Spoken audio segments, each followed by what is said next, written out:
Teresa, thank you so much for being here today. Once again, it's been a pleasure to meet you and to read more about what you're doing with your STEM programs.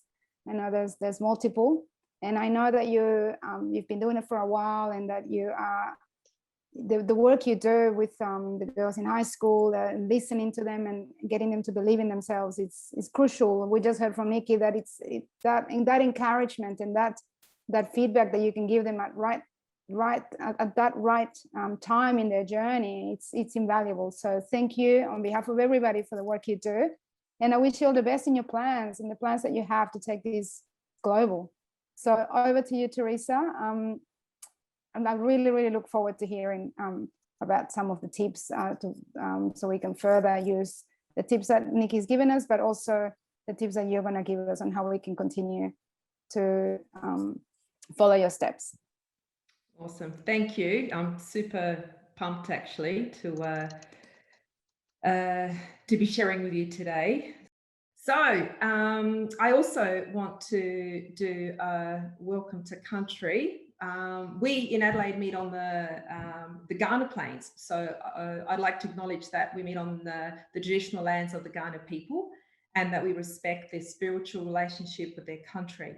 We also acknowledge the Kaurna people as the custodians of the Adelaide region, and that their cultural and heritage beliefs are still important today as they were for the Kaurna people. So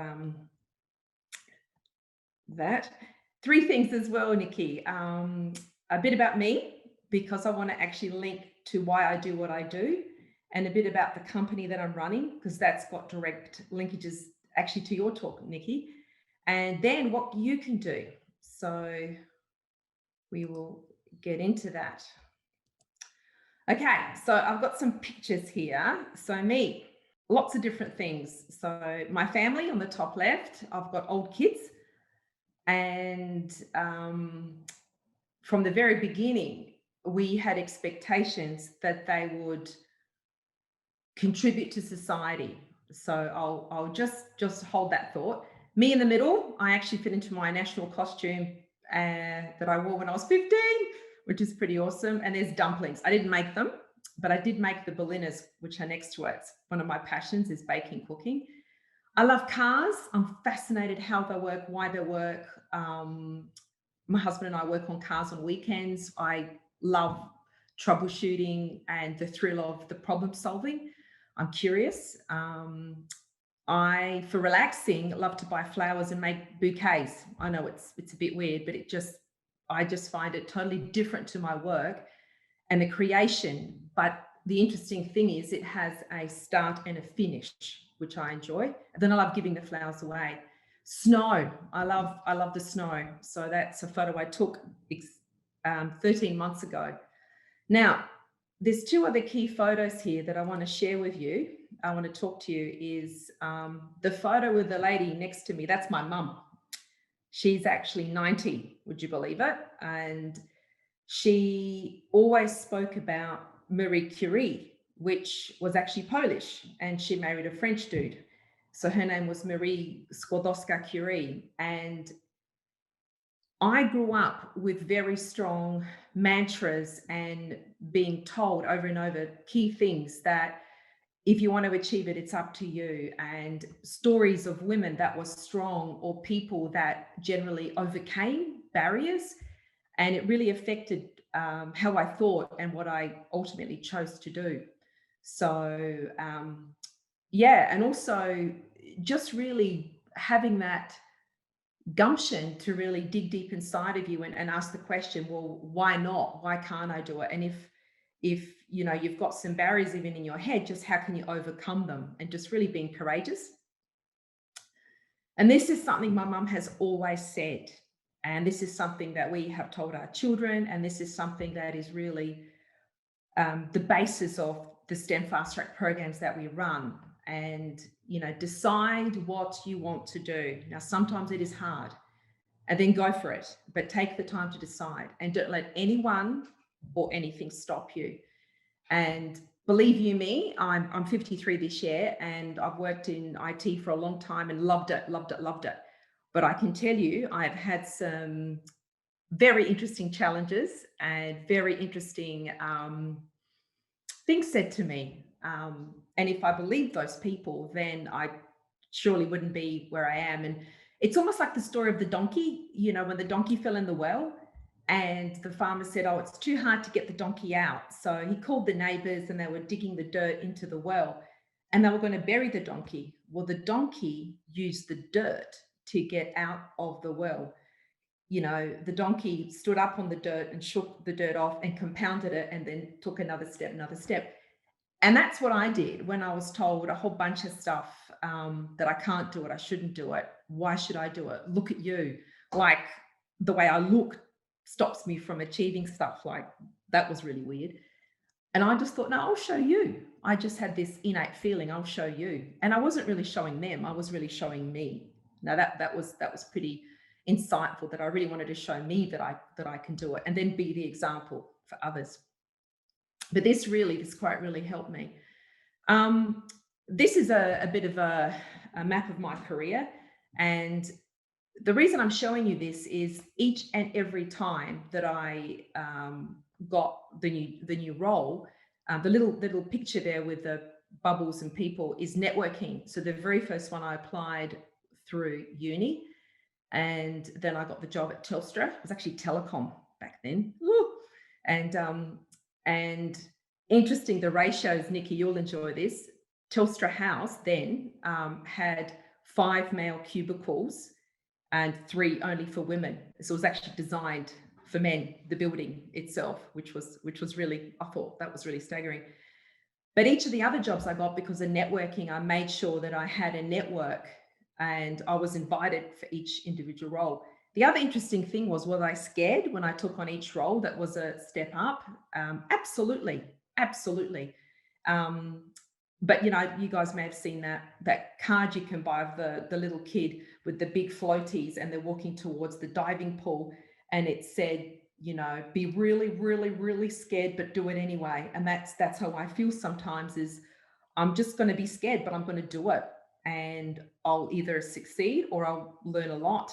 And it's just the mentality. Now I want to cover off shortly that mentality, which I think is very important. And that takes me to why I came up with STEM Fast Track. So you may recall in this photo, I had quite a technical career. Then I led a not-for-profit. And in that not-for-profit, we actually ran programs at schools with industry to show the kids what they can do, okay? And when I took over the role, I visited in the first, I think 2 months, 34 schools. And I spoke to the teachers and the students to actually see what was good, what was bad, etc. And I noticed something really interesting.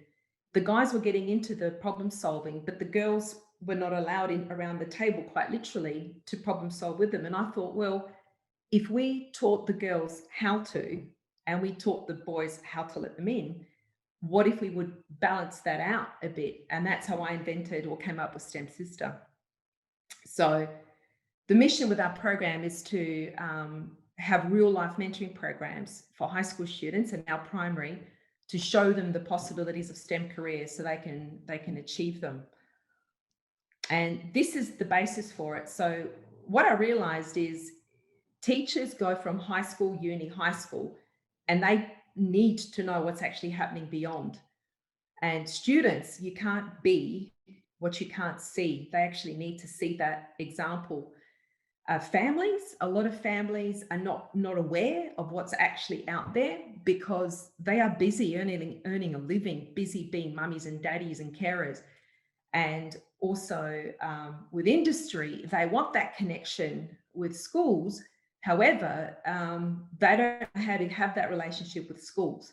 So it's almost like there's a bunch of cities, but there's no roads between them, if you like. So I saw this, and what I believe is one of my strengths is connecting. So I thought to myself, what if we connected these communities and made it easy for them to talk? Then what naturally has happened from that is they're all benefiting. The rising tide lifts all ships. So We have now over 80 STEM mentors from a variety of industries, and it's very, very important that you have a broad base because the STEM industry is evolving so incredibly. And people often say, is it just you? It's myself and a core team, but I have 5 industry advisors, 5 education advisors, and these are people from all sectors. And also we've had over 600 STEM Sisters and Misters. And now we've got 30 trained as ambassadors, and they actually, and I have a core staff that help me deliver events, but these are all active people in STEM industries that are studying or now graduates contributing back. So we're now completing the circle. Okay, so this is last week. We were at primary school and we were running, believe it or not, a lean manufacturing workshop, a program where we did problem solving in an iterative manner using Six Sigma. And you know what? These kids were year 5 and they nailed it. And I tracked stats for all the groups and they were one of the best groups. The teacher events, networking events. This was from a speed dating event we did at Stone and Chalk. 10 entrepreneurs, 25 teachers, and we keep it intimate. And it was really, really well received because we gave them, it wasn't big because teacher needed the intimacy. They needed to have the roundtable conversation. We even had an idiot's guide on how to converse on do's and don'ts, which they found was really pragmatic. And also industry events with families as well. So it's very important. We also did tours, and this is another, I would say, shallower or not as deep ability to showcase the different careers. There's a facility in Adelaide, the Tonsley precinct, where it's very STEMy, very high tech, but bringing hundreds of kids through with their teachers, they see the possibilities of the breadth of careers, and then they can have those conversations back in the classroom. So we literally arm the teachers on information, and that's so important, and they see firsthand. And these are some of the girls that have completed our programs and are now studying. So STEM Sista, these are some of the girls. So we work with all sectors and try to target the low socioeconomic, but we invite all sectors to be involved, and it's a lot of fun. So like I said, over 600 girls, boys as well, but the agenda I have with boys is a little bit different. So what we do with boys is I actually have strong female role models come and deliver to them as well, so they can see who they could work with. And I often challenge the boys, could you work with that brain? So we take the gender off the table, and when they meet, for example, Caroline, who's an aerospace mechanical engineer and a lawyer working at BAE, and when they meet her, they get freaked out because she's so different but so intelligent, and they don't see that in their schools. So when she talks to them, it does impact them. We also talk about digital footprint and things like that. So that's what that picture's about. All right, what can we do? That's why we're here. Okay, let's get down to it. So first of all, I think Nikki said this in her presentation, girls as young as year 5 are actually influenced, impacted, or they make the decision about their careers and what they're going to do. So what does that mean for us? As Nikki said, talk to them, whatever you do, whatever field you're in, be proud, share what you're doing. You know, what did you do at work? What was exciting? What's interesting? What's your next project?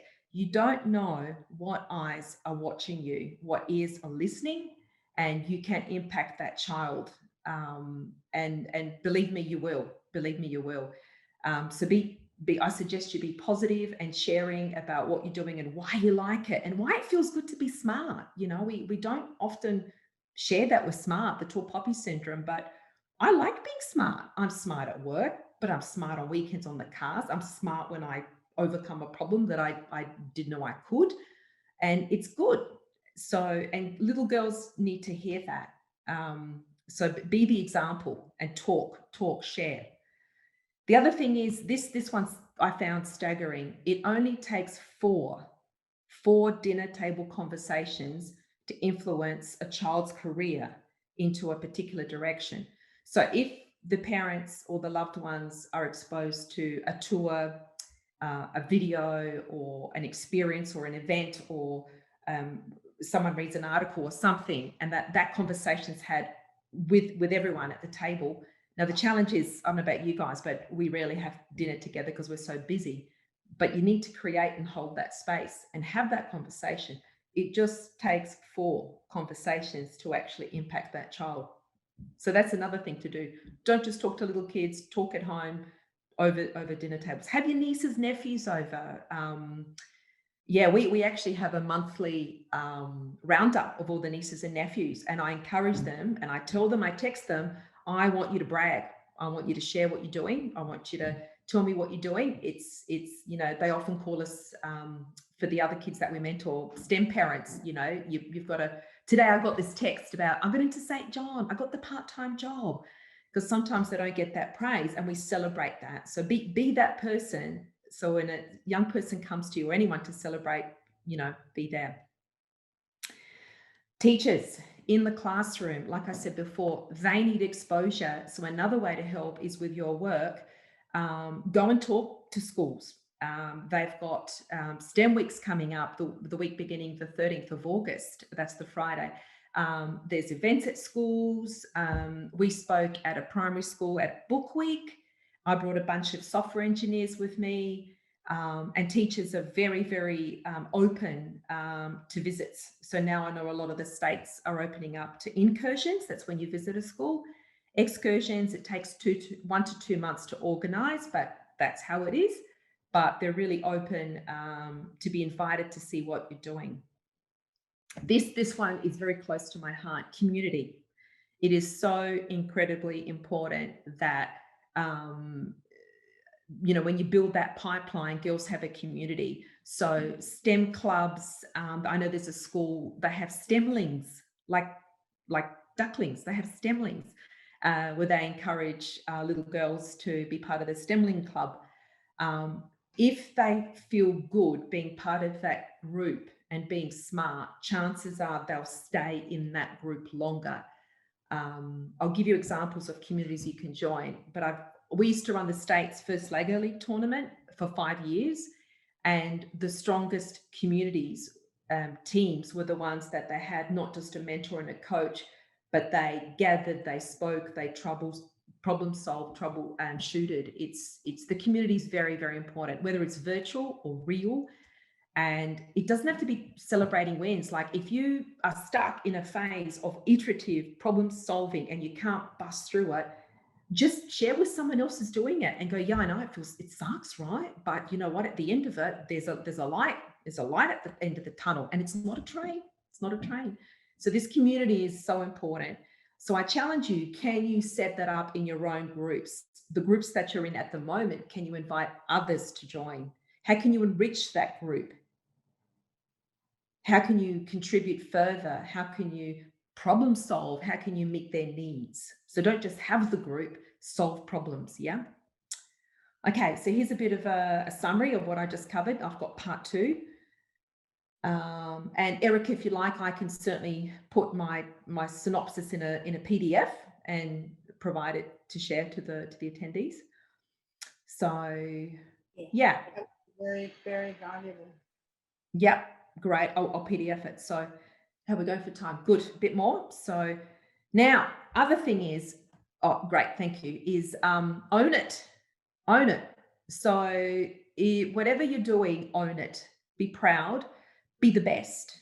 Be the absolute best. You know, if you're at the moment studying Python or you're undertaking something new, immerse yourself. Don't just be good. Be great. You know, watch some podcasts. About taking it to the next level. I read this book years and years and years ago, and it spoke about excellence. And I thought, yeah, whatever. But then I thought, you know what that means? It means not being perfect. It means doing your best. So what does that mean? With what you do, own it. And you know what happens is you feel good. And then when you talk about it with those little kids at the dinner table with teachers, it shows, you know, you're just a little bit straighter, you're just a bit more confident. And that's up to you. Another one is be curious. So when you're having conversations with people, part 1 is good to ask about them. You know, so tell me what you do. For example, if you go to a networking event or you go to a conference, I'm going to the Space Forum next week. Can't wait. I have a goal. I want to speak to 10 people that I want to have a connection with. And from those connections, I want to have 5 that we're going to have some sort of, we're going to work together. But I'm going to be curious first. What do they do? Why do they do it? What are their goals for the next 1 to 2 years? Paint me that vision. Can I contribute? Can I help? And if not, no problems at all. But take an interest in them, and then they'll take an interest in you. And it's also, if you're not confident talking to people yet, do that first. Just get them talking. It's really good. And be you, be you. Whoever you are, be you. It's good to be you. You are unique. And like Nikki said, to solve problems, to create STEM products, we need uniqueness, and you are unique. We need originality, outside thinking, and 40% of the kids that we work with on our programs, 40% say, sure, I want to study, I want to work hard, but I don't want to work for everyone. I got this idea. So these ideas need to be brought forward. They need to be fostered. So be you and be proud. Clubs, associations. So Broberg Gals is national, and they run 1 to 2 hour events at schools. I have them run on my programs. It's a robotic exercise.